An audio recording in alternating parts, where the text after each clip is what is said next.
Hello everybody, this is Nelson from The Nelson's Photography. In today's video, I'm going to share with you how I edit portraits, and in doing so, I'm going to talk about three major things that will influence the way you edit as a photographer. The first one will be get to know yourself as a photographer and as an individual. The second one is get to know your subject. When it comes to editing, knowing your subject plays a huge role. And then finally, never stop learning and growing as a photographer.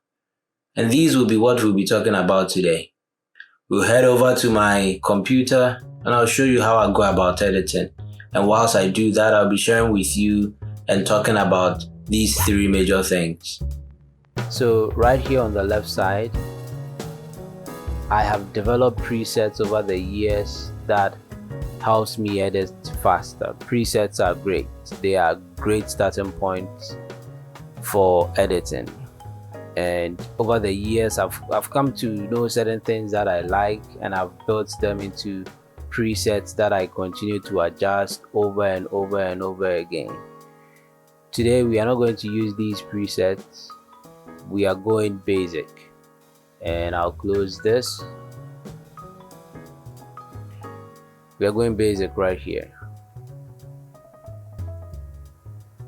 And I'll walk you through all of the settings that I go through when I'm editing. So I'll be using the basic, the tone curve, the HSL, split toning details, lens correction, transform, effect. Calibration, I rarely touch that, but there are lots that you can do with calibration. So we'll dive into it. I must say that don't try to edit like me. I'm only sharing with you how I go about editing. There's no right or wrong way of editing because we are all different and our experiences are different. So get to know who you are, get to know what you like, get to know what inspires you, and bring that to the editing room. That will dictate how your images look and feel. It will set you apart from the rest. So get to know yourself.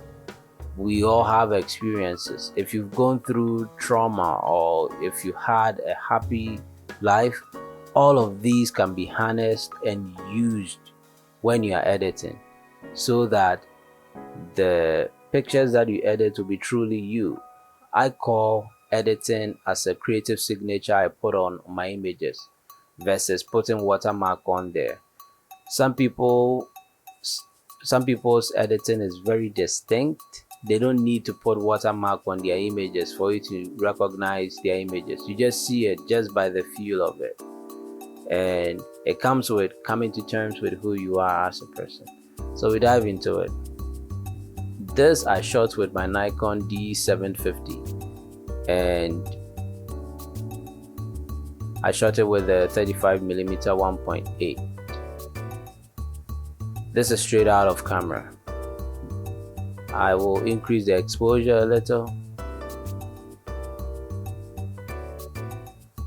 I think I like it this way. Contrast, I'm not going to touch because I will be doing something in tone curve that will determine whether I increase my contrast or I decrease it. So for now, I'll leave this here. And if you've realized I've not touched my white balance, we will look at that down the road. Highlights, right here, the whites are blown out. I would love to protect my highlights.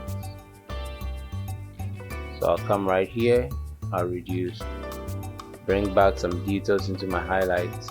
Sometimes I can be a numbers guy, so this instead of 2.11 I will do 2.10. Okay, which I like.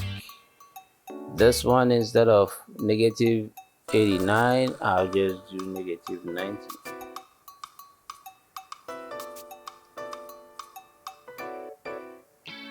Shadows, I think I'll just pull out some of the shadows, not too much. Depending on the kind of work I'm doing, sometimes I might increase, I might decrease the shadow. Sometimes I might increase it to bring out some details. For today's picture, I'll do plus 30. And then the whites, I'd like you to pay attention to this right here. The white, this is washed out. We don't want this. And if you look at this, it gives, when the white is decreased, it gives the white right here some creamy feel to it. I don't know if you can see it. I'll do 85, negative 85. Good. Texture, sometimes I leave it as is, but I'll just add 2, and this is what the texture does. I'll show you right here. It brings out texture on the skin or on the image globally. I don't want it too much, so I'll just do 2. Positive 2. Clarity, this is the effect of clarity. I like to add 5, not too much. I like to be subtle in my edit. I used to do heavy editing, but over time I'm beginning to like minimal edits to my images. Even though you will get a hint of the image being edited, I don't want to go overboard. So the haze, I'll just do 2. And if your image has haziness, the haze will take off some of the haziness. Let me just do this.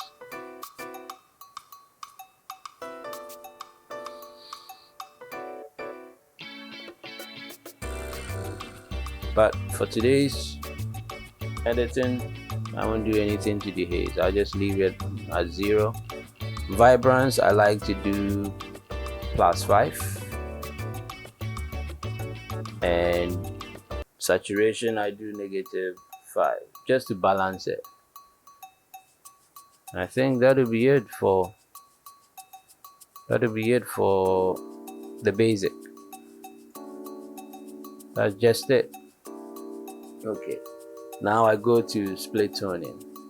There is a lot you can do in split toning. You can add contrast. You can give your image a flat look if you want.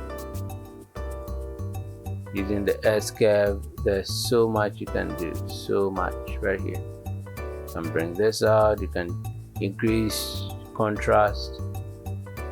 And one beautiful thing about tone curve is you can actually adjust individual RGB channels. So the reds,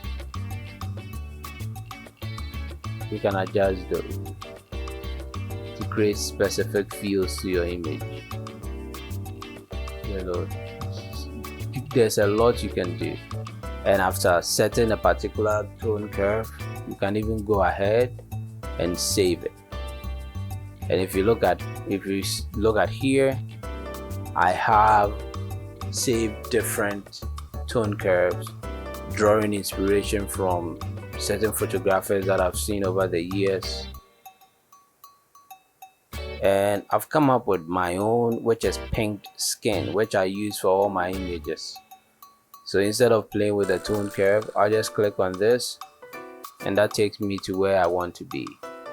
If you notice, this is very contrasty, and I will go right back up here to basic, and I'll reduce some of the contrast.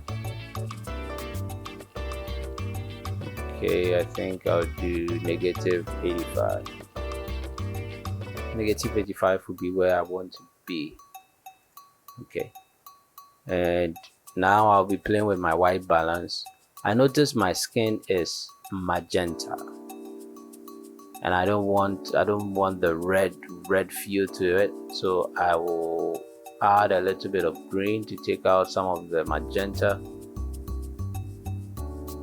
I think I'll do maybe 18. I think this is good.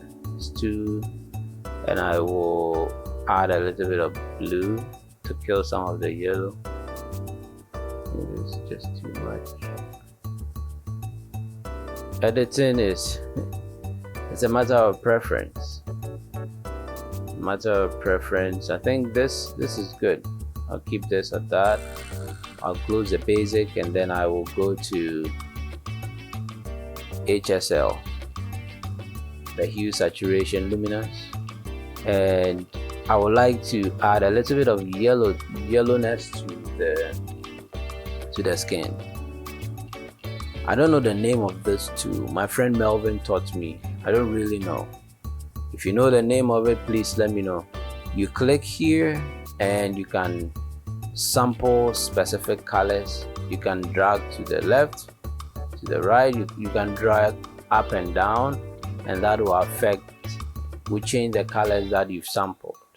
In this case, I want to add a little bit of yellow. I think I'll do the 15. No, I'll do 10.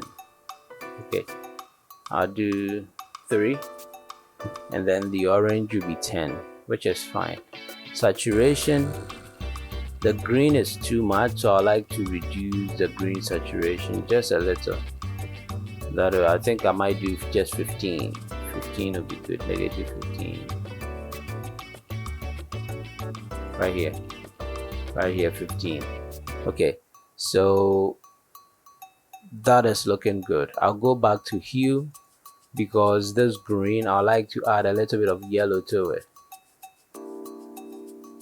Not this one. Oh, but this doesn't look bad. I know some people go for this. I don't like this one, so I add just a little bit of yellow to let's see, the green. Maybe I would do, yeah, -5. So this looks good.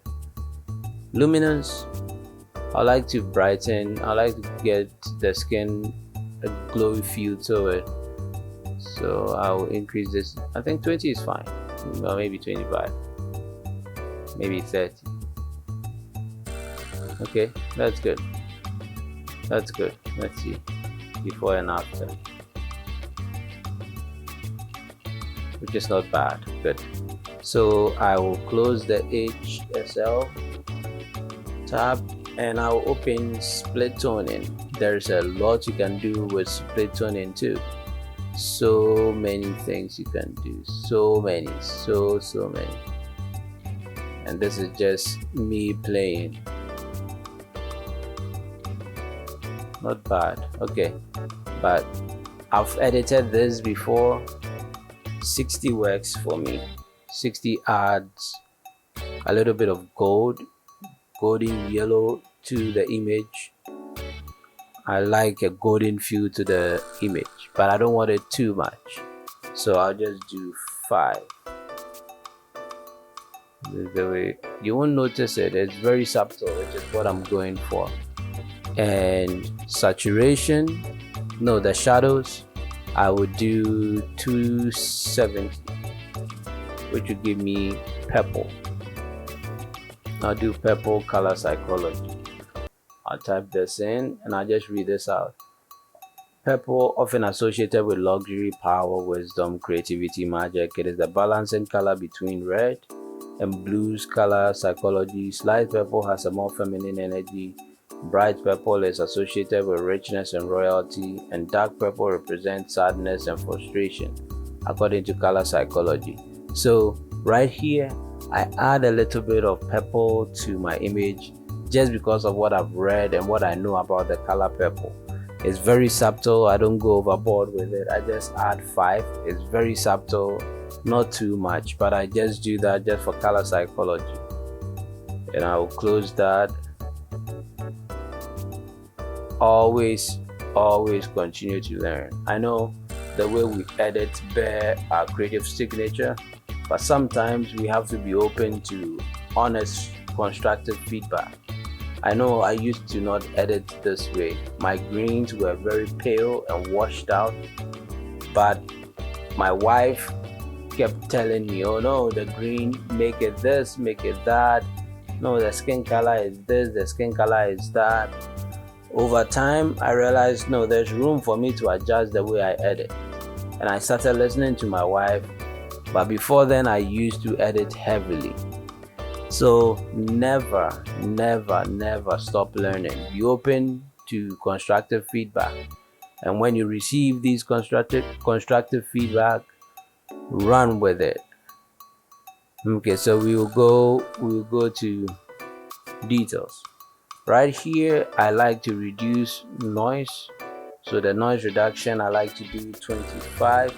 Again, depending on the kind of work that I'm doing. If I shot a job at night and I had to increase my ISO, this would go up a little. Sometimes I go all the way to 60 or 65. So it all depends on the kind of job that you do. Okay, with that said, I'll leave this at that. 25 is good.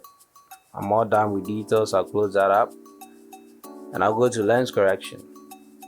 I'll remove chromatic aberration and then I will enable the profile correction. This actually corrects the vignette on the edges and how curved sometimes the edges are. Lightroom automatically realizes I took this with a Nikon 35mm 1.8 and it picks this up and it corrects the lens distortion, which is great. Sometimes I take off the lens distortion because without it, I love the image the way it looked. Sometimes I enable it. For this image, I will enable it because I like the correction. This is the way it looks, which is not bad. Okay, so far the image is looking good. I've not done any major editing, just subtle small little things that I'm doing. It's making huge difference.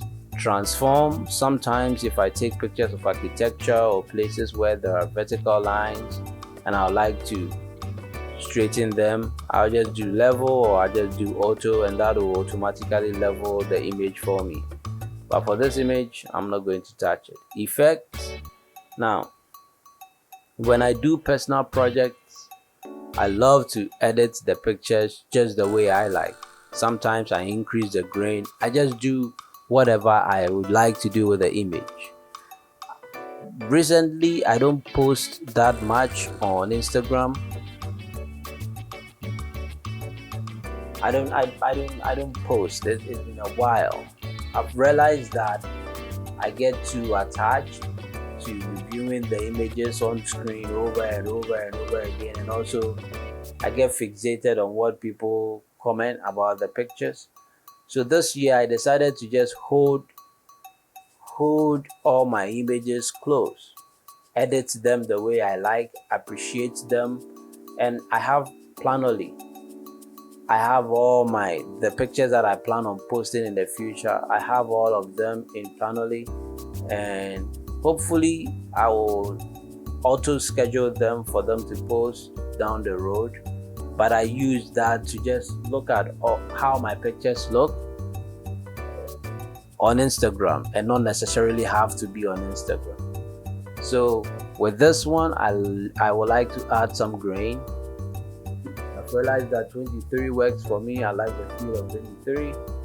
The size, I like to do 10. Now, these numbers you would settle upon through constant practice. So the fact that I'm doing 23 and 10 doesn't mean you should also do 23 and 10. You can try different things, and I've tried different things over the course of 4 years that I've been doing photography as a business. I've tried so many different things and I've settled on this.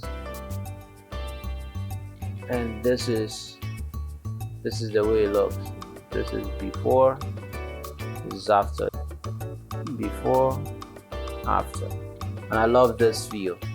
So I'll close this back up. And that will be it for me. I like the way this image looks. I just have to add some finishing touches to it, and I'll call it done. So if you realize I didn't clean the face or anything, at this point I'm going to clean the face. I like to use the spot removal tool. Some people would do it in Photoshop. Feel free. I really do not like bouncing back and forth between different apps. I think it takes a lot of time. again, it depends on the kind of work that I'm doing. If there's a need for me to edit in Photoshop, I will go ahead and edit in Photoshop, but I try as much as possible to use one software for all the jobs that I'm doing. So with this, what I'm going to do is I'll zoom in just a little bit more. I'll bring this here. Now this is where we talk about getting to know your subject. You make sure that you build a relationship with your subject in the field whilst taking pictures. Get to know them, ask them questions, find out what they like about themselves facially, or ask them all of these questions. Now, with these information you know about them, when it comes to editing, you know there are certain things that have to stay and there are certain things that do not. I do not want to set a beauty standard for my clients when I edit their pictures. I saw a YouTube video a while ago where a client says to a photographer, "I wish I looked like that." So the photographer did a great job retouching, and it set a new beauty standard for this client. The client was aspiring to look good like the picture that was taken of her. I would like my client to say, "Wow, that is me." I do not want to set a beauty standard for my clients. So when I'm editing, based on the relationship I have with them and getting to know them, I know there are certain things that have to stay and there are certain things that do not have to stay. Here you don't see, but with Kiki, there's something right here. I used to remove it in the past, but getting to know her, I realized it was a bad idea. Come to find out, her mom has the same thing, so it's like a birthmark or something. So again, get to know your subject. When you get to know them, it will also influence the way you edit.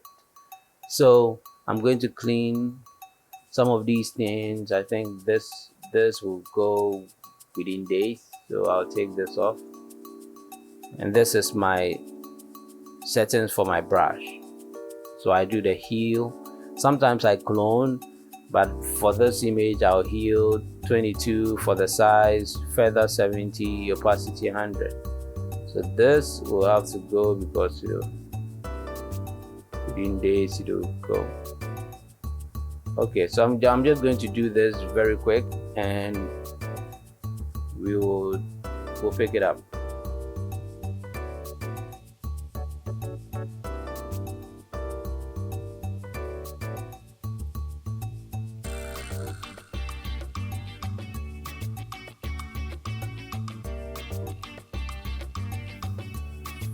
Okay, I think that is it. That should be fine for me. This is what I just did, not too much. I think I noticed something here.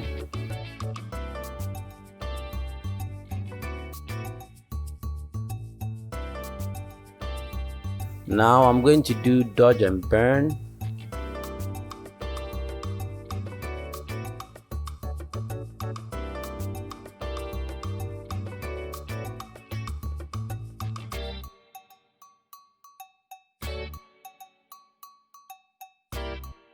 Yeah, not bad.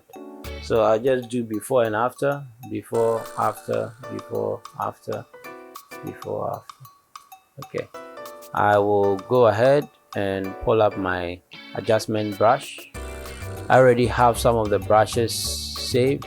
I'll do dodge 2, and this, some of the, not too much, some of the bright areas. This I might bring out just a little over here, over there, the hand. And I think that is, I'll zoom in, possibly the lips right here, not too much.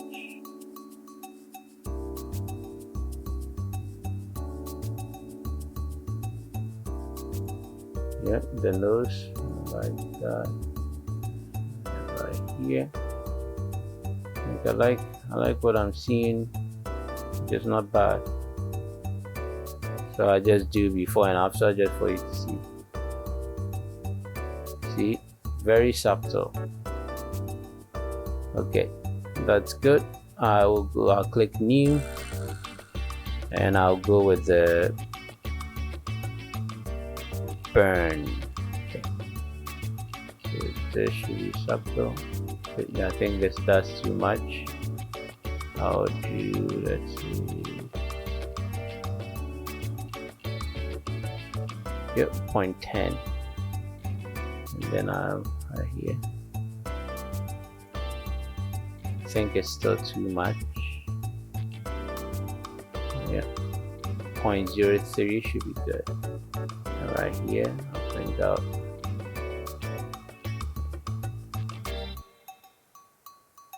I think that's good. Right here.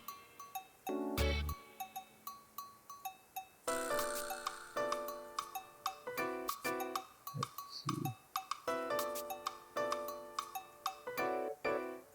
Right there. Yeah, I think that's just it. That is just it. Before, after, before, after. And the image has a little bit of haziness for blues, kind of. So I'll go ahead and I'll add a little bit of this. Okay, I'll warm it up just a little. Okay, I think that is it. It looks good. And I like to finish off my images in alien skin exposure. I add certain things to the image. Again, I'm all for subtle things, so we go to alien skin and I'll show you what I do there. So I'll hit export. I'll come right down here, open in alien skin. I'll hit export. Okay, great. So this is alien skin. I like to add a little bit of light effects. I'll click right here. I'll go to side because I've used this before, and I like to use this one. No, I like to use that one, and I'll reduce the opacity to, I think, 15, and instead of it being on the right, I'll move it to the left.